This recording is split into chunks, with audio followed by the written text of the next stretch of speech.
चलिए सीधा मुद्दे पर आते हैं। आज के इस विश्लेषण में हम हाल ही के समय के सबसे बड़े और सबसे चौंकाने वाले विवादों में से एक को पूरी तरह से डिकोड करने जा रहे हैं।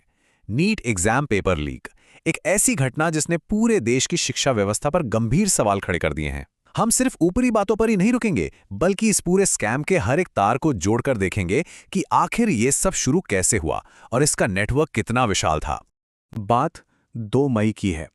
परीक्षा से ठीक एक रात पहले इस पूरी कहानी की शुरुआत होती है एक बहुत ही डराने वाले व्हाट्सएप मैसेज से। केरल में मेडिकल की पढ़ाई कर रहे एक छात्र ने राजस्थान के सीकर में पीजी हॉस्टल चलाने वाले अपने पिता को एक फाइल भेजी। उस फाइल के साथ लिखा था, ये वही 300 सवाल हैं जो कल के नीट पेपर में आने वाले हैं। ये कोई मामूली अफवाह नहीं थी। सच कहूं तो यही वो चिंगारी थी जिसने आगे चलकर पूरे सिस्टम की पोल खोल कर रख दी। तो आज की इस चर्चा का एजेंडा क्या है? सबसे पहले इस खुलासे को समझेंगे, फिर इस पेपर के सफर को ट्रैक करेंगे, इस नेटवर्क के अंदर गहराई से झांकेंगे, आधिकारिक बयानों पर गौर करेंगे, छात्रों पर पड़े इसके असर को देखेंगे और आखिर में बात करेंगे एक मजबूत बैकअप प्लान की। भाग 1, the discovery, uncovering the scale of the leak. परीक्षा खत्म होने के बाद जब सीकर में उस हॉस्टल मालिक ने इस व्हाट्सएप वाले पेपर को एक स्थानीय कोचिंग टीचर को दिखाया, तो जो सच सामने आया वो किसी बुरे सपने से कम नहीं था। नीट के असली परीक्षा पेपर में कुल 180 सवाल थे और चौंकाने वाली बात यह थी कि उन 180 में से 135 सवाल लीक हुए पेपर से बिल्कुल हूबहू मिल रहे थे, वो भी बिना किसी बदलाव के, एक अनब्रोकन सीक्वेंस में। मतलब एक कॉमा या फुल स्टॉप का भी अंतर नहीं था। यह समझना बहुत जरूरी है कि ये कोई छोटा मोटा एग्जाम नहीं था।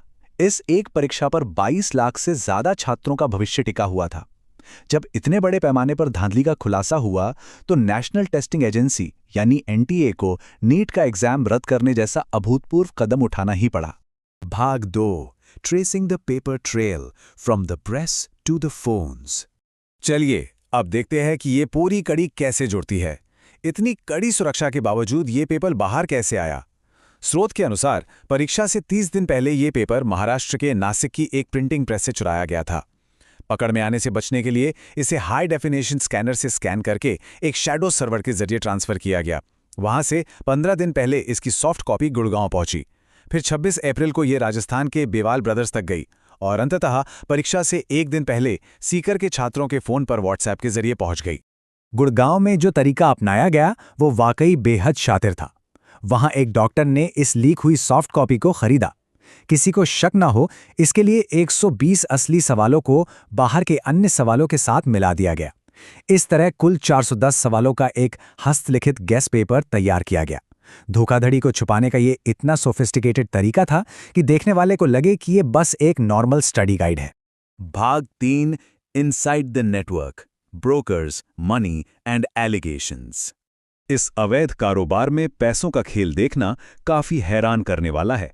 नासिक में जहां एक मेडिकल छात्र ने इसे मात्र 1 लाख रुपए में खरीदा, वहीं गुड़गांव आते आते ये 15 लाख रुपए में बिका।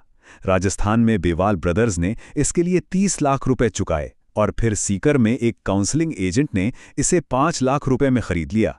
जैसे जैसे पेपर आगे बढ़ा, हर स्तर पर मुनाफे का एक अलग ही खेल चल रहा था। स्रोत सामग्री में कुछ बेहद गंभीर राजनीतिक और प्रणालीगत आरोप भी सामने आए हैं।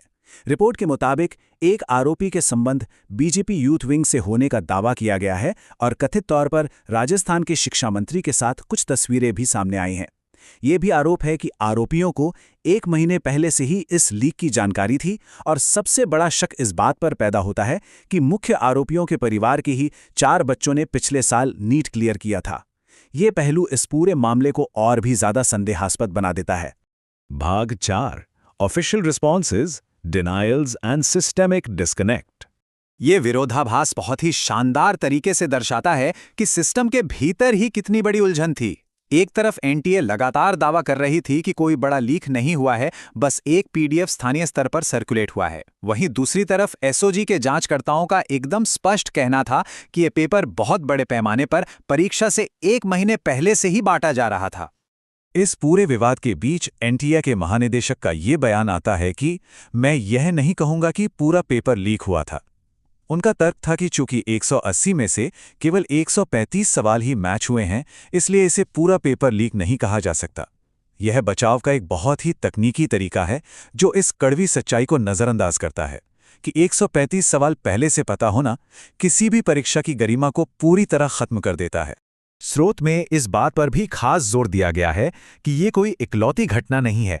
2024 में ही बिना किसी ठोस स्पष्टीकरण के दिए गए ग्रेस मार्क्स के कारण 67 छात्रों ने 720 में से 720 का परफेक्ट स्कोर हासिल कर लिया था। बार बार ऐसी घटनाएं होने के बावजूद कोई ठोस ढांचागत सुधार देखने को नहीं मिला है। भाग 5 the toll on students the human cost of systemic failure. System की इन खामियों के बीच सबसे बड़ी कीमत किसने चुकाई? जाहिर है, एक ईमानदार छात्र ने। महीनों और सालों की दिन रात की मेहनत पल भर में शून्य हो गई। परिवारों ने कोचिंग के लिए भारी आर्थिक बोझ उठाया। छात्रों ने अपनी नींद, अपनी मानसिक शांति और सामाजिक जिंदगी का बलिदान दिया। और फिर अचानक खबर मिलती है कि परीक्षा दोबारा होगी, जबकि कईयों के पास तो दोबारा पढ़ने के लिए नोट्स तक नहीं बचे थे। ये एक बेहद दर्दनाक स्थिति है। भाग 6 building a backup plan moving beyond a single exam. अब इस पूरी निराशा के बीच एक बहुत ही अहम और सकारात्मक सलाह भी उभर कर आती है। मूल स्रोत की सबसे बड़ी सीख यही है कि कोई एक परीक्षा किसी की पूरी जिंदगी तय नहीं कर सकती। कामयाबी के बजाय काबिलियत का पीछा करना चाहिए और भविष्य को सुरक्षित रखने के लिए एक मजबूत प्लान बी होना बिल्कुल जरूरी है। अगर पारंपरिक रास्ते बंद होते दिखें तो आज के समय में विकास के ढेरों आधुनिक अवसर मौजूद हैं। ये कुछ ऐसे ही करियर विकल्प हैं जैसे data science, UI design, sustainability, content creation, sports analytics और क्लाइमेट रिसर्च। ये ऐसे क्षेत्र हैं जहां शानदार ग्रोथ और बेहतरीन अवसर मौजूद हैं, जो साबित करते हैं कि पारंपरिक रास्तों के बाहर भी एक पूरी दुनिया है।